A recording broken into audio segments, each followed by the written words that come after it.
Bismillahirrahmanirrahim. Bismillahirrahmanirrahim. Assalamualaikum warahmatullahi wabarakatuh. Sahabat yang beriman, Imam Ibnul Jauzi membuat perumpamaan yang menggambarkan bagaimana upaya setan dalam mengganggu manusia.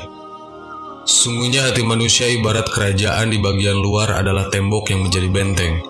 Tembok benteng ini memiliki beberapa pintu dan bagian celah yang belum diperbaiki. Di dalam benteng terdapat istana yang berupa akal dan hati nurani, dan di samping benteng terdapat rumah tua yang dihuni hawa nafsu.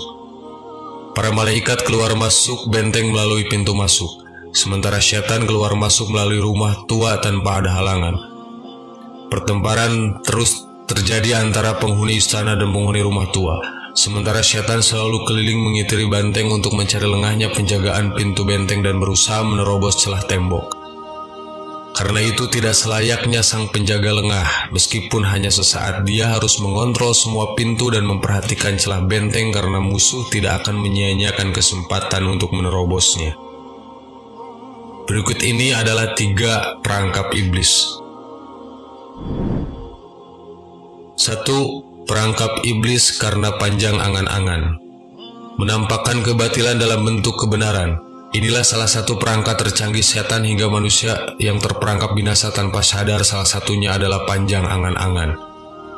Dalam kitabnya Talbis Iblis, betapa seringnya terbersit di hati Yahudi maupun Nasrani kecintaan terhadap Islam.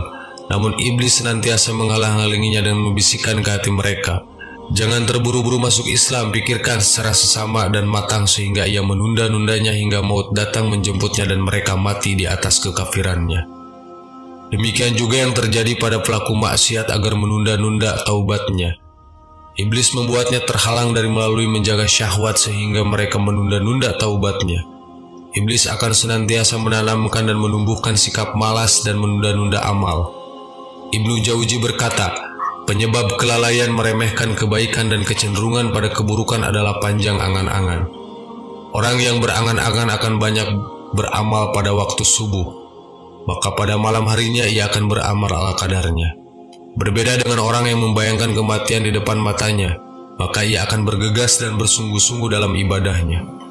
Nabi Muhammad SAW berkata, "Salatlah engkau sebagaimana salat orang yang akan berpisah dengan kehidupan dan datangnya malaikat maut seakan-akan engkau melihatnya. Apabila engkau tidak melihatnya, maka sesungguhnya dia melihatmu." Hadis riwayat Bukhari. Sifat menunda-nunda sudah menjadi tabiat manusia. Ini akan sangat sulit dilawan kecuali orang yang sadar akan dirinya. Hingga melawannya sekuat tenaga ia menyadari bahwa dirinya telah berperang. Musuh tidak pernah malas untuk menyerang dirinya. 2. Perangkap iblis karena miskin ilmu. Karena kebodohan kita, setan dengan leluasa memperdaya kita. Yang berbahaya dalam hal akidah, setan mengusik kita untuk menanyakan kita zat Allah dan sifat-sifatnya hingga kita menjadi ragu kepada Allah Subhanahu wa Ta'ala. Rasulullah SAW pernah bersabda, sesungguhnya setan itu mendatangi salah seorang di antara kalian dan bertanya, siapakah yang menciptakanmu? Dia menjawab, Allah. Setan bertanya, siapa yang menciptakan langit dan bumi? Dia menjawab, Allah. Setan bertanya lagi, siapa yang menciptakan Allah? Jika salah seorang di antara kalian merasakan sebagian dari yang demikian itu, maka hendaklah ia berkata, aku beriman kepada Allah dan Rasulnya. Hadis riwayat Muslim. Iblis dan pasukannya juga berusaha memperdaya kita dengan memusuhi Allah, dengan menebar rasa iri dan dengki, misalnya dengan mengatakan mengapa Allah menyempitkan rezeki orang yang bertakwa dan melapangkan orang-orang yang durhaka. Semua bencana ini terjadi karena kita jauh dari ilmu dan menjauh dari para ulama, meragukan fatwa-fatwanya, bahkan membencinya. Karena itulah kita sering berkata tanpa ilmu sama sekali dan sering mengomentari dan mencaci sesuatu, misalnya lewat media sosial, tanpa didasari ilmu sama sekali. Menurut Imam Ibnu Jauzi, kendaraan setan itu adalah gosip, keraguan dan perdebatan yang tidak membuahkan keyakinan yang bisa dijadikan pegangan. Sebagian mereka membisikkan kepada sebagian lain perkataan-perkataan indah untuk menipu. Quran Surat Al-An'am ayat 112. Imam Ibnul Jauzi menyebutkan bahwa di antara bentuk talbis perangkap iblis terhadap orang awam ialah ketika seseorang itu merasa puas dengan jalan pikirannya atau pemahaman dirinya sendiri. Tidak peduli pemahamannya menyelisihi para ulama ataukah tidak, sehingga bila fatwa para ulama menyelisihi kepentingannya, ia akan secepatnya melakukan bantahan, bahkan di antara mereka ada yang mencela dan mencaci para ulama. Orang yang tidak memiliki ilmu biasanya terperangkap dalam sifat fanatisme. Fitnah terbesar yang pernah terjadi dalam sejarah Islam diawali dengan fanatisme. Ada sekelompok umat yang mengagung-agungkan satu sahabat kemudian mencaci sahabat lain hingga menyulut peperangan dan perpecahan serta pertumpahan darah. Kondisi ini bisa saja terjadi pada saat pemilihan pemimpin. Ada sekelompok orang yang mengagung-agungkan salah satu tokoh pemimpin secara berlebihan hingga mata hatinya dibutakan dalam melihat kebenaran dan menghalalkan segala cara untuk meraih kemenangan yang semu. Perangkap iblis juga berkaitan dengan garis keturunan. Jika Anda merasa sangat bangga karena memiliki garis keturunan dari keluarga yang terpandang, maka berhati-hatilah karena iblis mulai menyusup. Bangga terhadap garis keturunan tidak ada manfaat sama sekali pada hari kiamat. Sekalipun berasal dari keluarga para nabi, sebagaimana ditegaskan dalam firman Allah Subhanahu wa Ta'ala, dan mereka tiada memberi syafaat melainkan kepada orang yang diridhoi Allah. Quran Surat Al-Anbiya ayat 21. Nabi Nuh pun tidak mampu menyelamatkan anaknya sendiri kala banjir melanda bumi ini, seperti difirmankan Allah kepadanya, sesungguhnya dia bukan termasuk keluargamu. Quran Surat Hud ayat 46. Begitu pula dengan Nabi Ibrahim tidak mampu memberikan syafaat kepada ayahnya sendiri, seorang pemuja berhala. Rasulullah SAW berkata kepada putrinya Fatimah, putri kesayangannya, "Aku tidak berkuasa terhadap dirimu sedikit pun atas kekuasaan Allah." 3. Perangkap iblis dalam harta.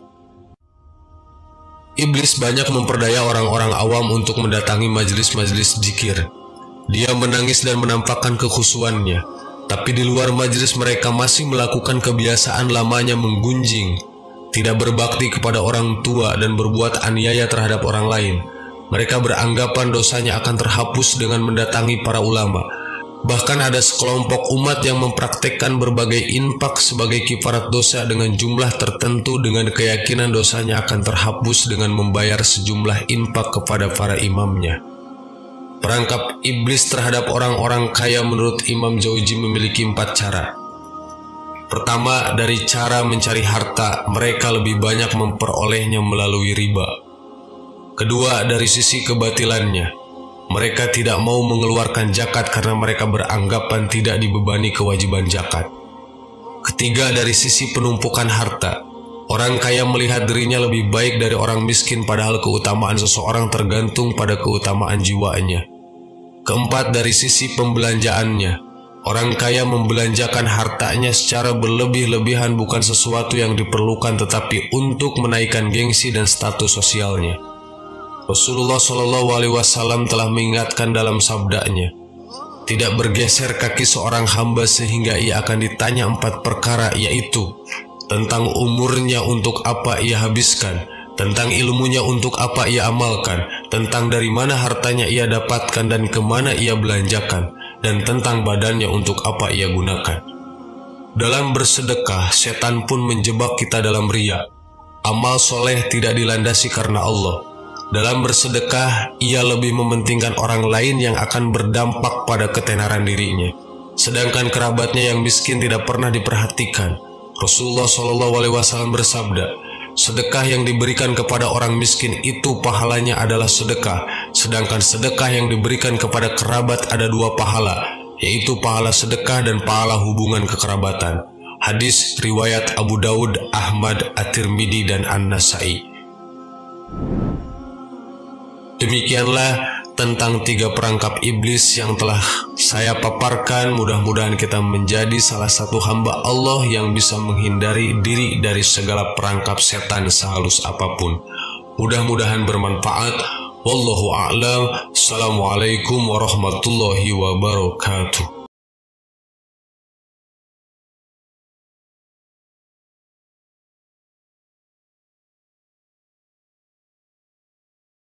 Subhanallah walhamdulillah wa la ilaha illallah wallahu akbar. Subhanallah